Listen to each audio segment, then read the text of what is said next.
다니엘 2장 17절부터 23절까지의 말씀입니다.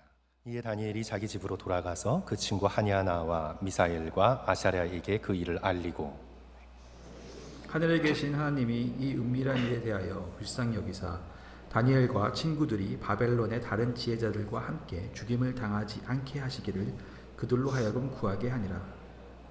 이에 이 은밀한 것이 밤의 환상으로 다니엘에게 나타나 보이매 다니엘이 하늘에 계신 하나님을 찬송하니라. 다니엘이 말하여 이르되 영원부터 영원까지 하나님의 이름을 찬송할 것은 지혜와 능력이 그에게 있음이로다. 그는 때와 계절을 바꾸시며 왕들을 패하시고 왕들을 세우시며 지혜자에게 지혜를 주시고 총명한 자에게 지식을 주시는도다. 그는 깊고 은밀한 일을 나타내시고 어두운 데에 있는 것을 아시며 또 빛이 그와 함께 있도다. 같이 읽습니다.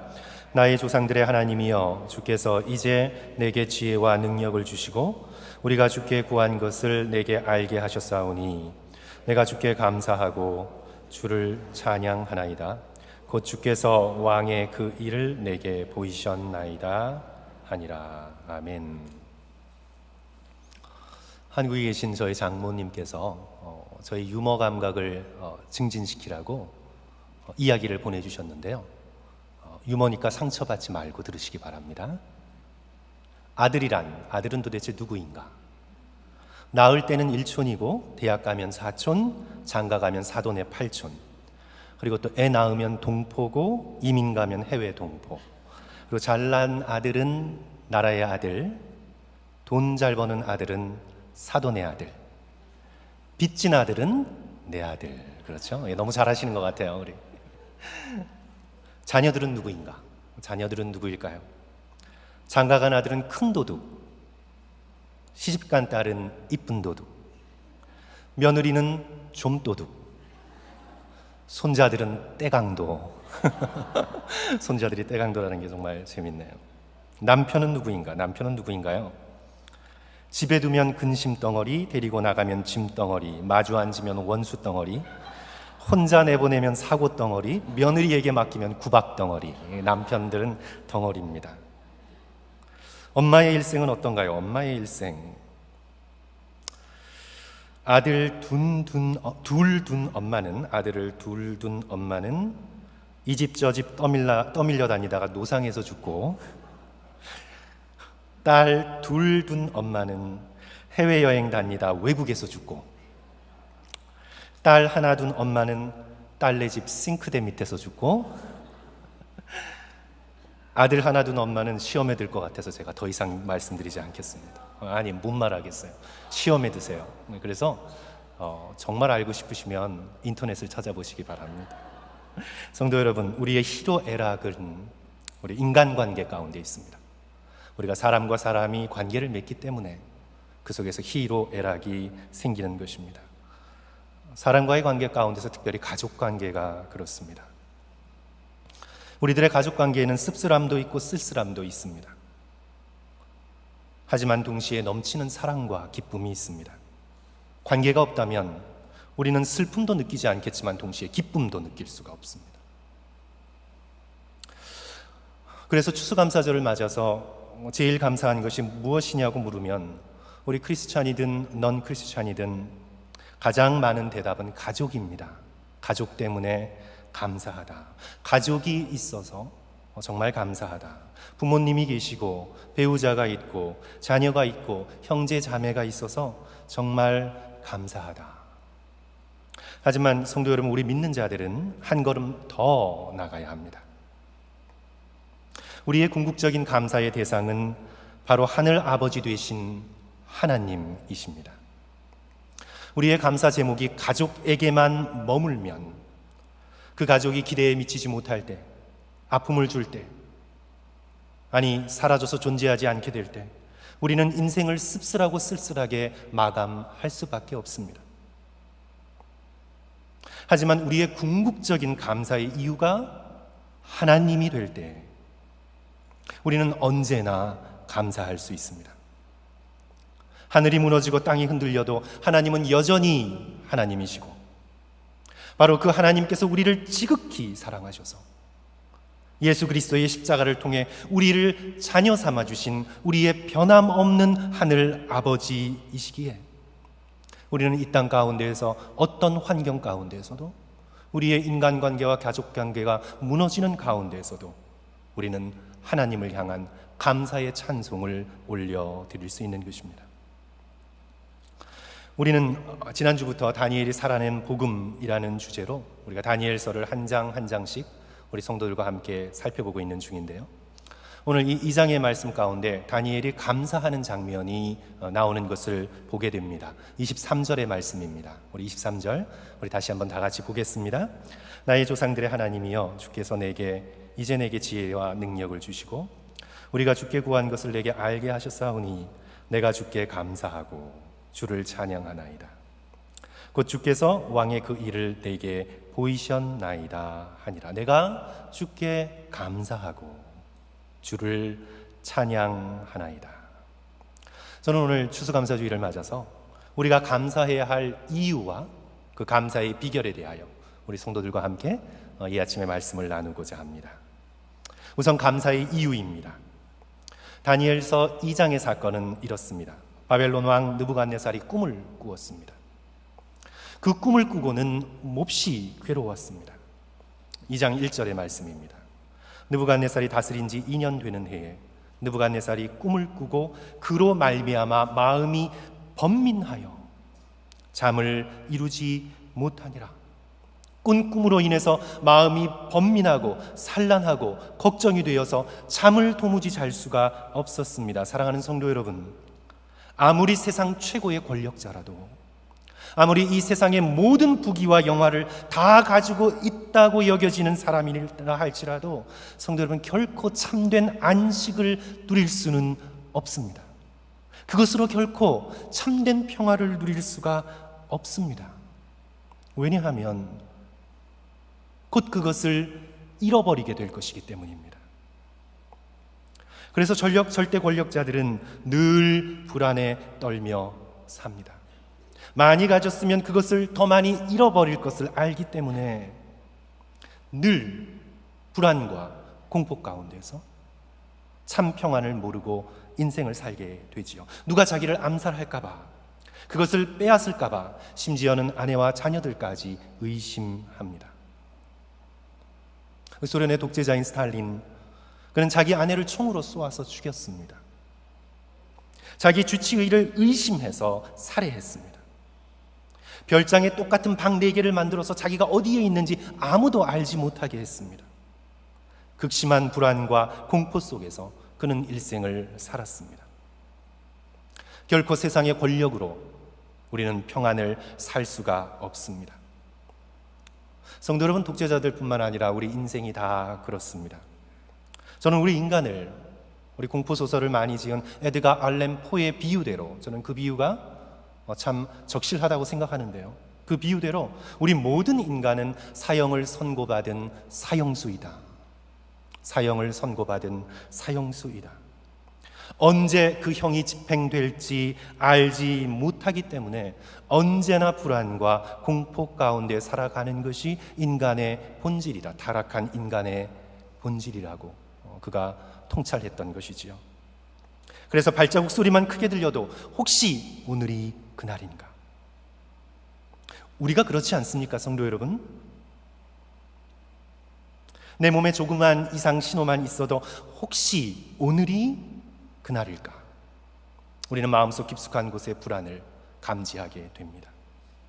자녀가 연락 없이 조금만 늦게 들어와도 혹시 오늘이 그날인가? 비극을 예감합니다.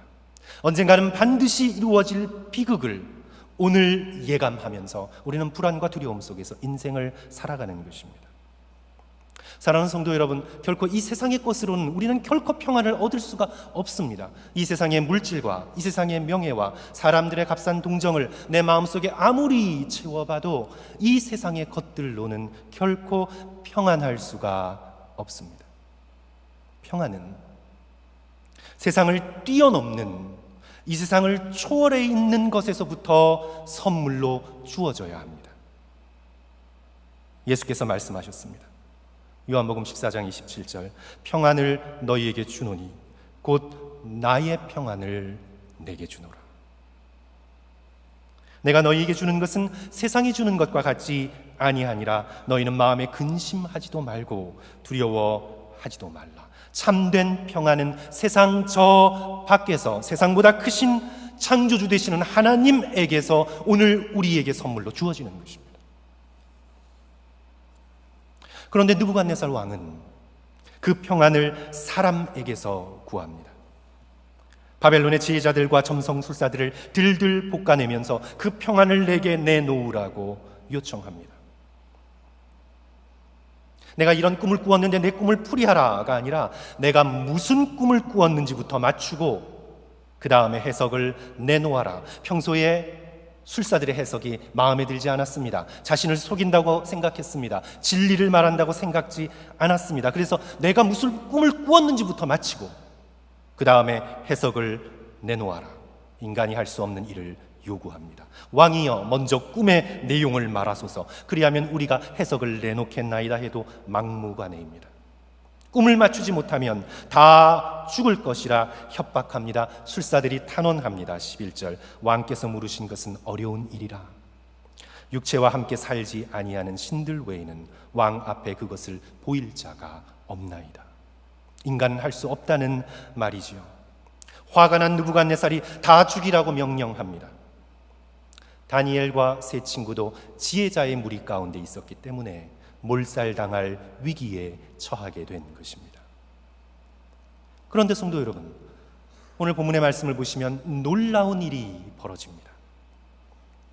다니엘이 기도하였더니 그날 밤에 그 깊은 위기의 밤에 19절 말씀 보시면 이에 이 은밀한 것이 밤의 환상으로 다니엘에게 나타나 보이매 다니엘이 하늘에 계신 하나님을 찬송하니라. 이 은밀한 일이 환상으로 다니엘에게 보여졌습니다. 하늘의 일을 하나님께서 보여주신 것입니다. 느부갓네살을 번민케 한 하나님의 계획을 다니엘이 본 것입니다. 사랑하는 성도 여러분, 여러분은 보셨습니까? 성도 여러분, 정말 여러분은 이 세상을 초월하여 세상을 뛰어넘는 하나님 나라의 은밀하고 놀라운 비밀을 보셨습니까?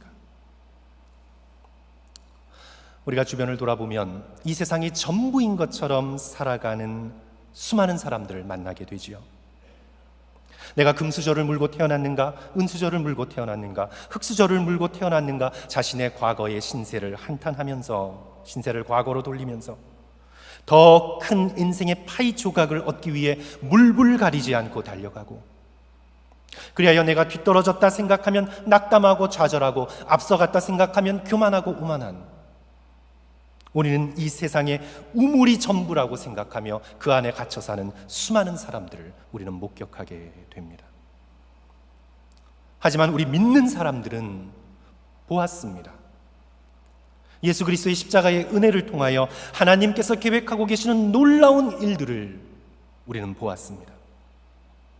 이 세상보다 훨씬 크고 실제하는 하나님의 나라가 존재한다는 것을, 그리고 그 하나님의 나라가 참 빛의 나라이고 오늘 우리가 잠깐 사는 이 세상은 그림자에 불과하다는 것을 우리는 보았습니다. C.S. 루이스가 즐겨 쓰는 표현에 따르면 하나님의 나라가 참 빛이고 우리는 섀도우랜드입니다. 그림자의 세계입니다. C.S. 루이스는 세계 제2차 대전을 경험했거든요. 그래서 독일군의 공습에 대비하여 등화관제 훈련에 아주 익숙했습니다. 모두 불을 끄고 폭격할 때 어디가 어딘지 알아맞추지 못하도록 도시를 깜깜하게 만드는 훈련이지요. 우리들도 많이 했습니다.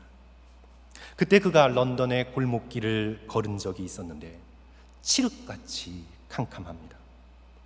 그런데 항상 그렇잖아요. 어느 한 집이 불을 켜놓고 문틈에서 작은 불빛이 새어나오는 것을 목격했습니다. 그 아주 작은 불빛인데 그 불빛 때문에 그림자가 보이고 세상이 희미하게 남아 보이는 것입니다. C.S. 루이스는 거기서 깨달은 것입니다. 우리가 사는 이 세상이 그림자구나. 그림자가 있는 것은 참 빛이 있기 때문이구나. 참 빛이란 바로 하나님께서 왕 되시는 하나님의 나라이구나. 천국이구나. 그래서 그가 깨닫게 된 것입니다. 오늘 본문 말씀 가운데서 다니엘은 하나님께서 비춰주셔서 보여주신 은밀한 일로 하나님께 감사하지요. 성도 여러분, 오늘 우리의 감사의 제목이 어떤 것이 되어야 하겠습니까? 다니엘이 출세해서 감사한 것이 아니라 세상이 알지 못하는 은밀한 일을 깨달았기 때문에 그가 감사하고 있는 것입니다. 성도 여러분, 우리 역시 추수감사주의를 맞아서 우리가 다른 어떤 감사의 제목들보다, 여러 감사의 제목들이 많지 않습니까? 어떤 감사의 제목들보다 우리가 복음으로 인해서 감사할 수 있는 저와 여러분 되시기를 주님의 이름으로 간절히 축원합니다.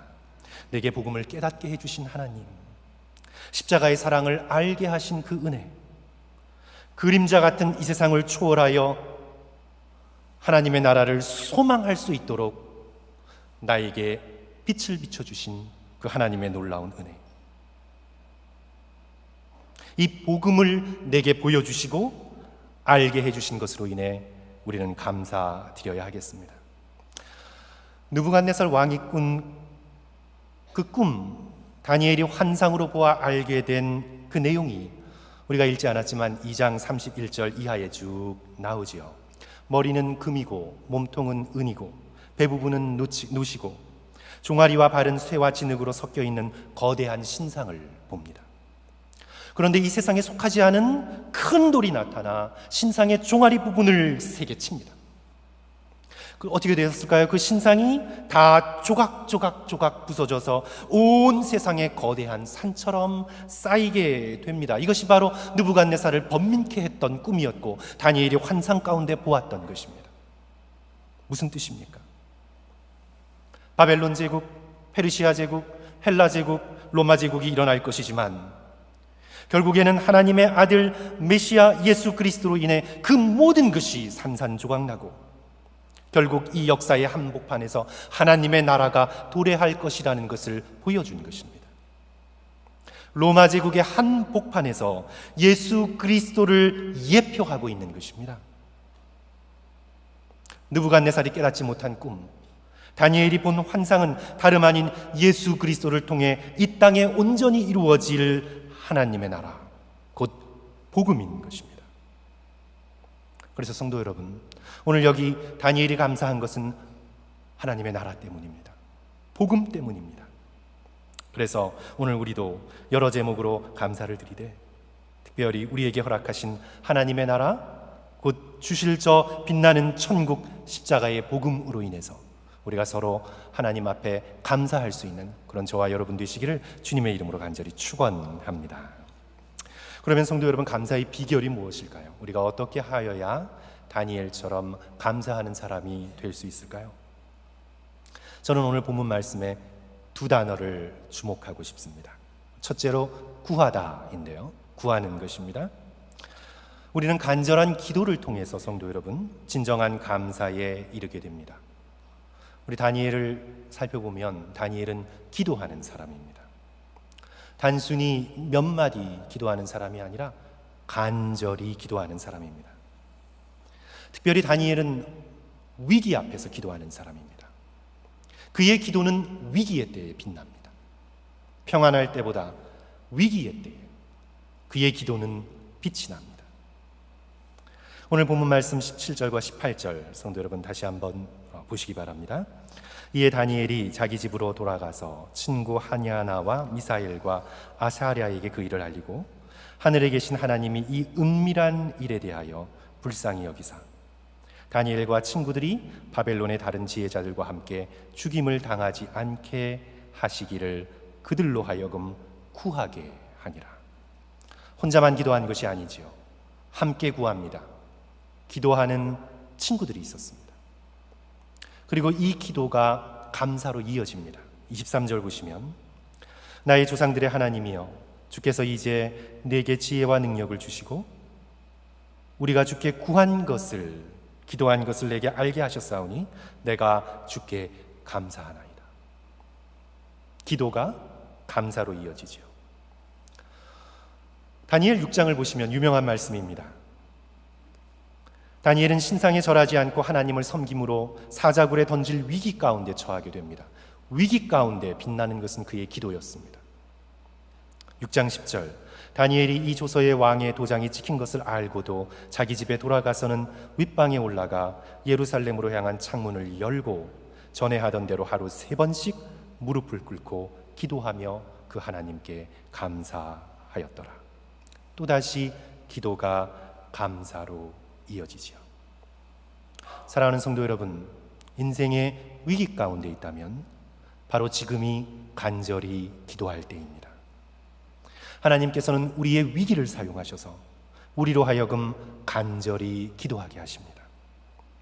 내가 지금 불안하고 허전하고 두렵고 우울하다면 바로 간절히 기도해야 할 때입니다. 오늘 우리의 입술에 감사가 사라지고 불평과 걱정이 담겨져 있다면 바로 지금이 기도해야 할 때입니다. 지나가는 말로 몇 마디 기도할 것이 아니라 물론 중요합니다. 우리의 일터와 가정에서 우리는 짧은 기도로 하나님께 도움을 간청해야 합니다. 그러나 그런 몇 마디의 기도를 넘어서서 위기가 닥쳤을 때 우리는 작정하여 무릎 꿇고 다니엘처럼 간절함으로 꿇어 엎드리는 진정으로 기도해야 될 때임을 우리는 기억해야 되겠습니다. 그렇게 기도하면 하나님께서 우리의 마음을 열어주시고 우리의 눈을 밝혀주셔서 이 세상이 알지도 못하고 보지도 못했던 은밀한 일을 내게 보여주시고 그리고 우리로 하여금 감사할 수 있는 마음을 허락하십니다. 둘째로 우리가 두 번째 단어에 좀 주목하고 싶은데요, 그것은 찬송하다라는 단어인데 우리 20절 우리 다 같이 한 목소리로 읽었으면 좋겠습니다. 우리 다니엘 2장 20절입니다. 다니엘이 말하여 이르되, 함께 읽습니다. 시작. 다니엘이 말하여 이르되 영원부터 영원까지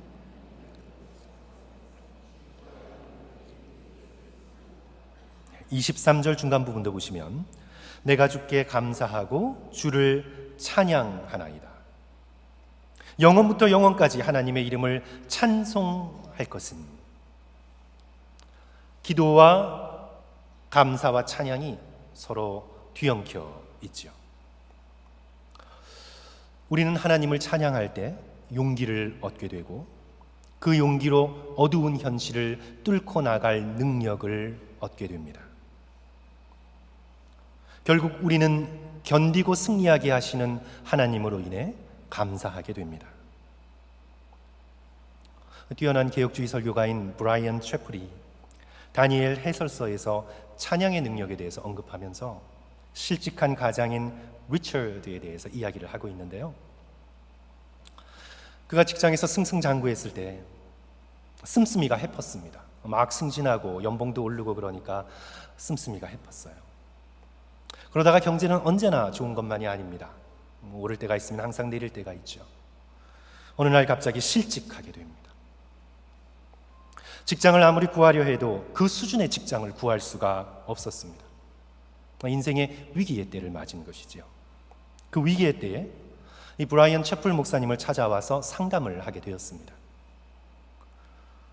자신이 얼마나 운이 없는지, 직장이 얼마나 불공평한지 긴 넋두리를 늘어놓은 후에 그래도 그가 하나 붙잡았던 끈이 있었습니다.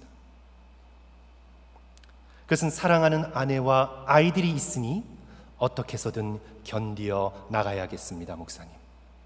브라이언 채플 목사님은 여러 가지 말은 안 하고 들어주기만 했는데 말한 것이죠. 자기가 생각해낸 것입니다. 이 위기를 견디어 나갈 끈을 하나 잡은 것이에요. 아내와 가족, 아이들. 그렇게 또 얘기를 하면서 그는 문득 하나님을 기억해냅니다.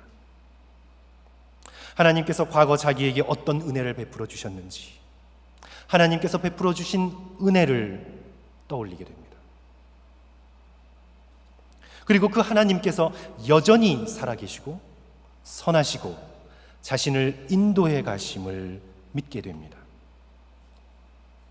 그래서 그 상담이 실직이라는 두려움에서 시작해서 하나님을 향한 찬양으로 끝맺게 됩니다. 브라이언 채플이 이렇게 쓰고 있습니다. 과거에 베푸신 하나님의 선하심을 보고 하나님을 찬양한 리처드는 또 다른 특별한 경험을 했습니다.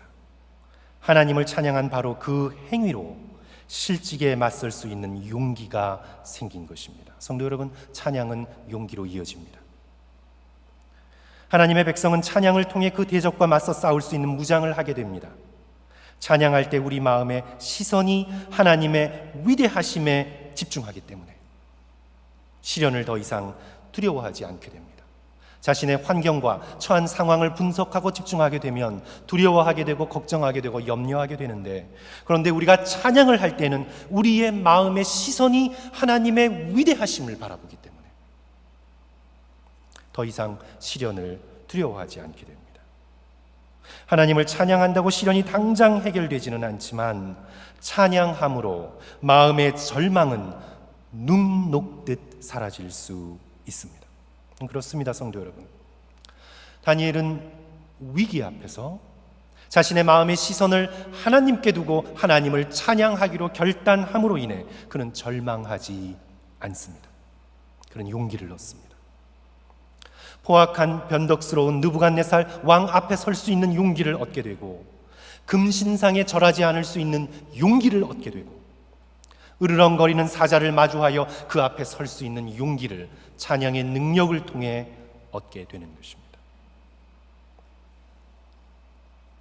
오래전에 청년들과 함께 보았던 공지영 씨의 소설을 영화한 우리들의 행복했던 시간이라는 그 영화를 본 적이 있는데요. 살인을 저지른 사형수와 자살 시도를 여러 번 한 유명 여가수가 만나면서 서로를 아끼는 관계로까지 발전되는 과정을 그리고 있는 영화입니다. 저는 그 주인공 사형수인 윤수가 교수형 당할 때의 그 마지막 대사가 인상적이었습니다. 이제 마지막 사형대 앞에 섰을 때 다리가 떨리고 이제 너무나 두려워서 죽음의 공포 앞에 그가 어찌할 수 없을 때 자기 동생이 그토록 죽어가면서 불렀던 애국가를 부르기 시작합니다. 동해물과 백두산. 그것을 부르고 나서 그가 말하는 대사가 애국가를 불렀는데도 무서워요. 그 대사죠. 애국가를 내가 불렀는데도 무서워요. 죽음의 공포 앞에 마주섰을 때 부를 수 있는 노래가 애국가였습니다. 그런데 그 애국가를 아무리 부르고 또 불러도 죽음의 절망과 공포를 이길 수 없다고 그가 고백하는 것이지요. 성도 여러분, 오늘 우리의 입술에 절망을 이길 수 있는 노래가 있습니까? 성도 여러분, 오늘 우리의 인생이 지금 어떻든 상관없이 우리는 다 어느 인생의 순간 가운데 우리의 손과 발을 움직이지 못하고 우리의 눈동자 하나도 움직이지 못하고 가쁜 숨을 몰아쉬며 우리는 아무것도 할 수 없는 절대 고독의 상태 가운데 하나님 앞에 서게 될 때가 우리의 인생 가운데 오게 될 텐데, 사랑하는 성도 여러분, 그때 우리가 부를 수 있는 노래가 있습니까? 애국가 말고 우리가 진정으로 죽음 앞에 서서 하나님을 바라보며 우리가 온 마음을 다해 부를 수 있는 노래가 오늘 저와 여러분의 입술에 담겨져 있습니까? 찬양은 우리로 절망을 이기는 용기를 가져다 줍니다. 예수 그리스도께서 최후의 만찬을 베푸시고 겟세마네 동산으로 나아가실 때에 복음서는 예수께서 제자들과 함께 찬미하며 감람산으로 나아갔다고 기록하고 있습니다.